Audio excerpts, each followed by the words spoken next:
Deve ser grande a movimentação amanhã na Praça São Pedro. A gente vai acompanhar tudo em detalhes, mas já te trazendo o olhar agora do Railson Araújo. Ele que é teólogo, especialista em Vaticano, nosso parceiro aqui de CNN Brasil. Sempre um prazer conversar com você, Railson. Bem-vindo. Bom dia. Bom dia, Carol. Bom dia a todos que nos acompanham na audiência da CNN. Uma alegria falar novamente com você e com todos os telespectadores. E é um momento de celebração para a Igreja Católica, Railson, né? Estamos nesse momento aguardando as informações que vão chegar lá da Itália, do Vaticano, sobre a canonização. No que consiste esse processo, Railson? Como é que a Igreja chega à conclusão de que estamos diante de um santo? Certo. O processo, ele passou por uma transformação, né, Carol? É interessante notarmos que antes, quando nós pensávamos na Igreja primitiva, o processo se dava por aclamação popular. Então, de maneira bem resumida, alguém que morria com fama de santidade, a própria comunidade local já declarava, este era santo, então nós podemos, né, aclamá-lo dessa forma e contar com a ajuda dele, com a intercessão dele. Depois a igreja vai passando ali por alguns processos, vai organizando melhor de maneira sistemática, podemos dizer assim. Então, uma primeira fase se dá na igreja local, a igreja particular, que é a diocese.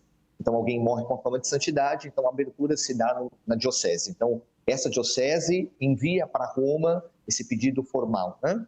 E Roma começa a analisar ali os documentos, começa a buscar os testemunhos de virtudes heróicas, né? Ou seja, aquela pessoa testemunhou, viveu as bem-aventuranças durante a sua vida, e aí vai passando por algumas etapas, né? Venerável, servo de Deus, beatificação e, por fim, a canonização.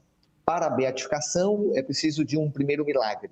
E com o segundo milagre, a igreja, então, dá o aval e faz a celebração, então, de canonização. Então, é mais ou menos esse o passo a passo. Quando você tem o mártir, que é aquele que morre testemunhando Jesus em nome da fé, basta um milagre. Então, esse processo para a beatificação, basta a comprovação do martírio. Carla Cutts morreu em decorrência da sua leucemia, então ele não é um mártir. Então, por isso, o primeiro milagre e agora o segundo para a sua canonização. E aí, Railson, você descreve para a gente todo esse processo. É um processo demorado? Dura em média quanto tempo? E até para quem está nos acompanhando, para que a gente tenha uma ideia, há muitos pedidos na Igreja Católica de canonização? Em relação ao tempo, pode ser relativo. É claro, Carol, que a igreja é muito prudente. O Papa João XXIII chamava a igreja de mãe e mestra.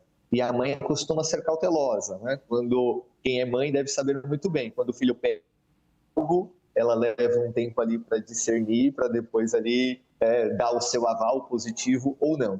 Então, pode demorar um tempo de acordo com esse processo de investigação.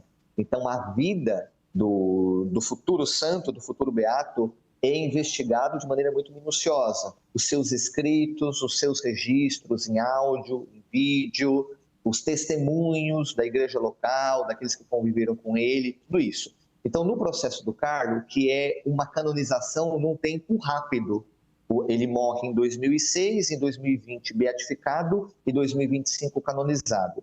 Por que esse processo foi um pouco mais rápido na vida do Carlo?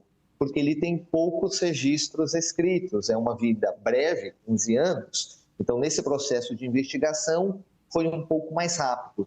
Diferente, por exemplo, quando nós pensamos em alguém que deixou muitos escritos. A Igreja do Brasil já enviou para Roma o pedido desse processo de canonização de Dom Helder Câmara, que foi o fundador da CNBB, foi arcebispo de Olinda e Recife, no Nordeste. E ele tem muitos escritos, muitos registros em vídeo, em áudio. Então a igreja vai levar muito tempo nesse processo de investigação. Em Santa Catarina nós temos o Padre Léo, que era o padre da TV Canção Nova, inúmeras pregações ali no final da década de 90, do início dos anos 2000. Mais uma vez, um processo que vai ser longo devido ao material que a igreja vai investigar para dar este aval e dizer que de fato aquela pessoa viveu as virtudes heróicas e podemos contar com a intercessão dela no céu. E há algumas curiosidades e simbolismos nessa canonização. Vou para o primeiro deles, Railson, que é justamente o que a gente está destacando nesse momento para você que está nos acompanhando aqui na TV, que é o fato do primeiro santo millennial, Quer dizer, a idade do Carlo Acutis chama a atenção. A gente está falando de um jovem, né, o primeiro santo da geração millennial. Isso pode representar até mesmo um aceno, um convite da igreja aos jovens?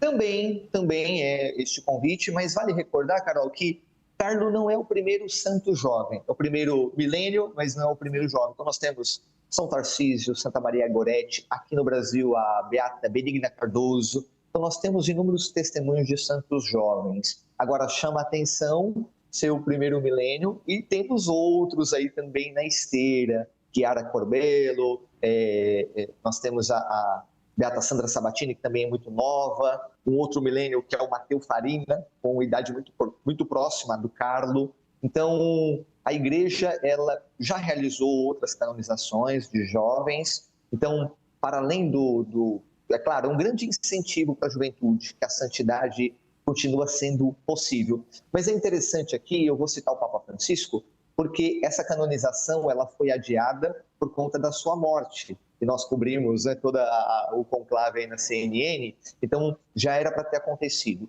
E aí, qual que era a data da canonização do Carlo? Era no Jubileu dos Adolescentes. Então, na verdade, à luz, pelo menos da intenção de Francisco, é que Carlo fosse um aceno para os adolescentes e o aceno para os jovens é o Pier Giorgio Frassati, que é outro jovem, um jovem italiano, e que vai ser canonizado junto com Carlo amanhã. Railson, para a gente encerrar o outro simbolismo, né, que a gente vai acompanhar, essa é a primeira canonização celebrada pelo Papa Leão XIV. Isso mesmo.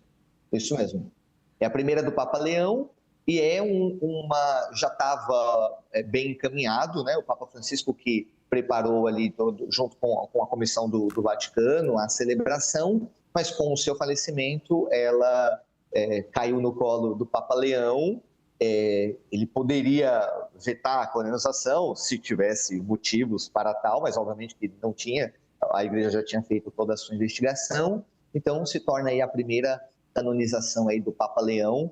O Papa Leão que provavelmente, com a graça de Deus, terá um pontificado muito longo, porque João Paulo II tinha o recorde de canonizações durante seu pontificado, depois Francisco engatou também diversas canonizações, e agora nós temos as duas primeiras do pontificado de Leão, e muito provavelmente será a primeira de muitas outras que virão, e quem sabe contemplando os brasileiros. Você me perguntava sobre os processos, então nós temos o Padre Léo já com fase aberta, a bem-aventurada Albertina, aqui também no sul do Brasil, o Dom Helder Câmara, o Padre Cícero Romão Batista no Juazeiro do Norte, que já é aclamado pela fé popular, mas ainda não teve o reconhecimento da igreja. Então são alguns, então quem sabe o Papa Leão possa canonizar alguns dos santos brasileiros, e por que não, custa nada sonhar, quem sabe a primeira viagem dele ao Brasil também seja acompanhada de uma canonização. Porque Bento XVI canonizou Frei Galvão de Guaratinguetá aqui